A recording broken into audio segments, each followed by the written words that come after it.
Muraho neza nanone ikaze kuri YouTube channel yacu. Muri aka kanya tugiye kuganira ku ngingo umukunzi wacu watubaje yibaza ati se kurangiza vuba ni iminota ingahe? Ibyo tugiye kurebera hamwe.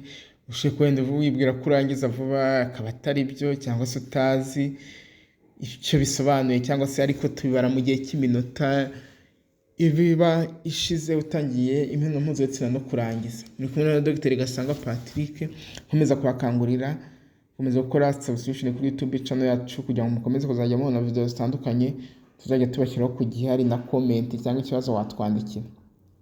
Kurangiza vuba rero cyangwa premature ejaculation ni ikibazo gikomera cyane abashakanye, ahanini kiri guteza impagarara no gusenyuka kw'ingo. Birumvikana kuko nimba umuntu agitanye imibonano mpuzabitsina akarangiza mugenzi we atararangiza, urumva aba ari ikibazo gikomeye. Kurangiza rero vuba bivuga ko igihe umugabo arangiza cyangwa se asohora mbere y'uko akora imibonano mpuzabitsina cyangwa se hatarashira iminota 4, nguko uko abahanga mu by'ubuzima bw'imyororokere cyangwa se urologist babivuga. Uvuga ko kurangiza vuba ni igihe umugabo atangiye imibonano mpuzabitsina agasohora hatarashira iminota 4 atangiye imibonano mpuzabitsina, umugabo tuzavuga ko yarangije vuba. Nguko rero ko kurangiza vuba ni imbere y'iminota 4. Akenshi uzasanga iki gihe umugore aba atararangiza cyangwa se atarajya ku byishimo bye, ari no mpamvu bibangamira abagore bikaba byanasenya ingo. Ubushakashatsi bwagiye bukorwa n'inzobere zitandukanye ku bijyanye n'ubuzima bw'imyororokere bugaragaza ko nibura umugabo umwe mu bagabo 3 baba bafite iyo ntenge yo kurangiza vuba. Mu gihe cyose umugabo adashobora gukontorora igikorwa cy'imibonano mpuzabitsina ngo arangize ari uko abishatse, nabwo tuvuga ko aba afite iyo ntenge. Ibi akenshi biba atabishaka, bigatera guhangayika, kwigaya ndetse bigateza ibibazo n'umwiryane mu rugo, kuko hari n'ubwo bashakanye amuca inyuma kubera kutamugeza ku byishimo bye bya nyuma cyangwa se orgasme. Iki kibazo rero gihuriweho n'abagabo benshi, si urw'umwe rero gusa, biravugwa kandi biravurwa kandi bigakira burundu, umugabo akongera akitwa umugabo iwe bitagombeye ko insoresore cyangwa se biriya bita abapfubuzi ziza kumusenyera urugo. Gukoresha imiti itandukanye by'umwihariko yo kwahaye na muganga nicyo gisubizo, kuko birafasha cyane. Ibyo rero ni ingenzi cyane rwose. Nimba umugabo arangiza vuba, icyiza ni ukugana muganga ukwegereye akakugira inama akagufasha. Haba harimo no kuganirizwa kugira ngo agufashe kuba wacika kuri iyo ngeso, ariko iyo bibaye ngombwa hari n'imiti ikoreshwa ikaba yagufasha kuba wakontorora igihe ushaka kurangiriza cyangwa se gusohorera mu gihe urimo gukora imibonano mpuzabitsina. Gukorera ibijyanye no kurangiza vuba, nimba ufite iki kibazo wikihererana gana muganga. Bivuga ngo utangiye imibonano mpuzabitsina usohoye hatarashira iminota 4. Hari n'abo usanga byaramubaze ku buryo iminota 4 ari myinshi cyane, nayo agikozamo igitsina cyangwa se ashobora no kurangiza igitsina cye kitarinjira mu gitsina cy'umugore. Aho urumva ko uwo muntu ntabwo aba ashoboye kubaka urugo ku bijyanye no gushimisha umugore we. Niyo mpamvu bibaye ngombwa umugore we hari igihe amuca inyuma kubera kutabasha kwihangana. Niyo mpamvu rero niba ufite ikibazo cyo kurangiza vuba, gana ivuriro rikwegereye, gana muganga akwegereye agufashe, bakuganiriza ndetse baguha n'imiti ishobora kugufasha gutandukana n'iyo ngeso, kuko iki ni ikibazo gikomeye kibangamira umuryango, gishobora no gusenya urugo.